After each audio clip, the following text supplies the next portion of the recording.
We train the teachers, the kids do it in the classroom, then we bring in a teaching artist. So Bentley Boyd does Chester Comics. If your kids are in the residency, I'm sure you've heard about him. He has a crab hat. Right now, I'll bring up Bentley Boyd, and he's going to just introduce you to the art form a little bit, kind of talk about what the kids do in the residency. So, Bentley Boyd. I love doing this because although I speak all over the place, I was in North Carolina speaking to kids last week, this flips over the normal dynamic. When I'm with these kids, I'm the audience. I'm a young audience, right? But they're the authors and I am the audience.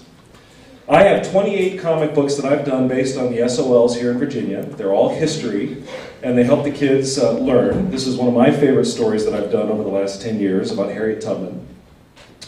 But what you should know, and what the kids already know, is that when I was in 4th grade, that's what my drawing looked like.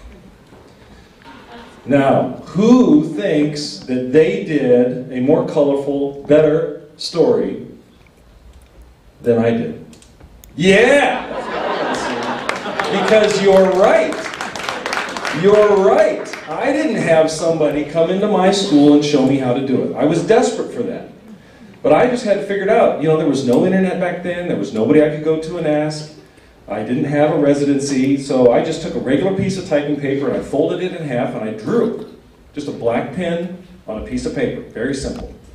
But the good news is, when you have that blank piece of paper, you have the world at your fingertips. This gives the student lots of control. I love the author's choices that I see the kids make when I do the residency, right? Because they can take the world around them and they can filter it through their own feelings and their own imaginations. I've done this 3 years now. Last year, 12 months ago, there were a lot of stories about the new president, so that was cool. This year, a lot of stories that have Michael Jackson and some haunted houses. We had a real thriller feel.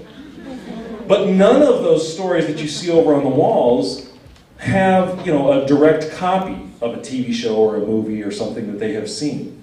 It's all processed through their own creativity. And when they're doing these stories, it's not doodling. I don't think anybody could look at what they've done over there and go, oh gosh, they're just fooling around. They're just cartoons, right? This art form really has them working through thinking.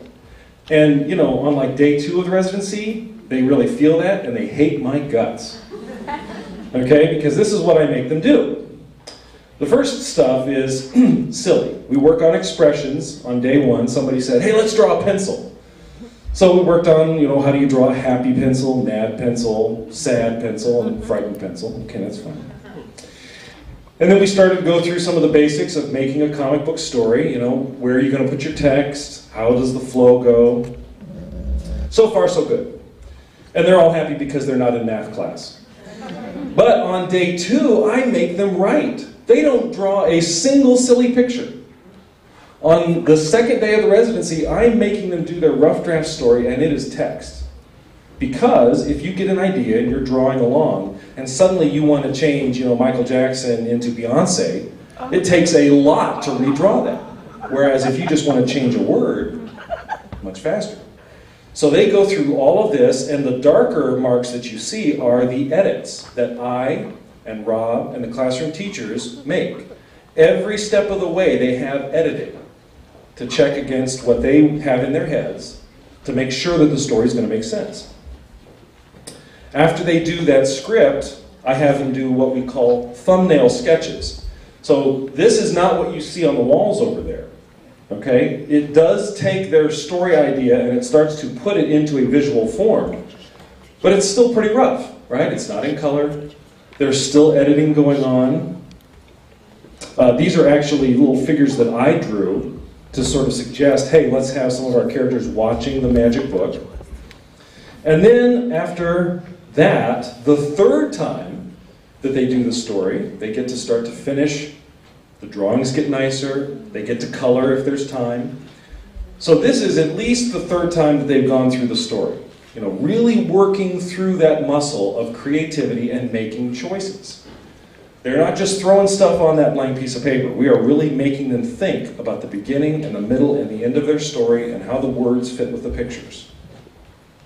Did you guys think it was a lot of work? Are you proud of the stories that you can show your parents today? Yes, okay.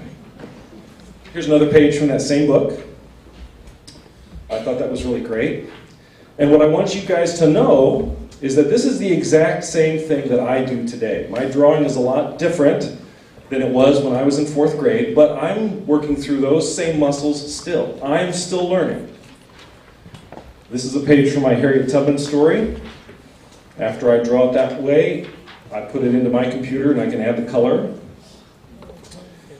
So from these blank pages and using these literacy muscles, you can go lots of different places. Even the professionals who make the TV shows that the kids see and the movies that they see and the video games that they play, it all starts with a blank piece of paper and sketches, okay? This is a look behind the scenes of the Batman cartoon that ran in the 90s, and here's an example of a comic book based on that same show.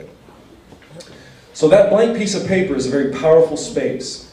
And, kids in 4th and 5th grade are starting to get the sense of, okay, well, here's what the world is telling me to do, but where's me? And what I'm trying to get them to see is that that piece of paper can be anything that they want. And not only can it lead to a profession, but they might be using these skills in the classroom next year. My last semester at Harvard University, I got to, instead of write a 10-page paper at the end of the class like everybody else did, I said, hey, can I draw a comic book about this? And the teacher said yes, and I did, and I got an A+. So the good news is, since I was your age, comic books have gotten a lot more respect, and they're all around us. And they can equal lots of different jobs. You don't have to grow up and draw comic books like I do. You might take these skills that we've worked on, and you might become a set designer. You might work for Hollywood. You might design web pages. You can do all kinds of things if you can fill that blank piece of paper. So I'm very proud of the stories that we see over here, the way they filled that blank piece of paper. I'm very proud of my fellow authors.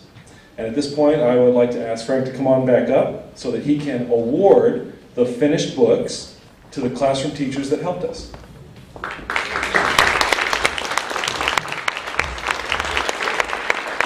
In resolving the conflict, I enjoyed working with Mr. Boyd. I also enjoyed that we got to choose the characters to put in the story, choose what happened and why it happened. I also liked illustrating my book using the panels. It was a lot of fun and we learned a lot.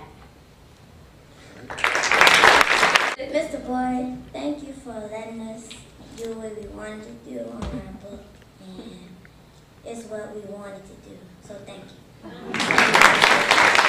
And like you said, paper and pencil is better than an iPhone.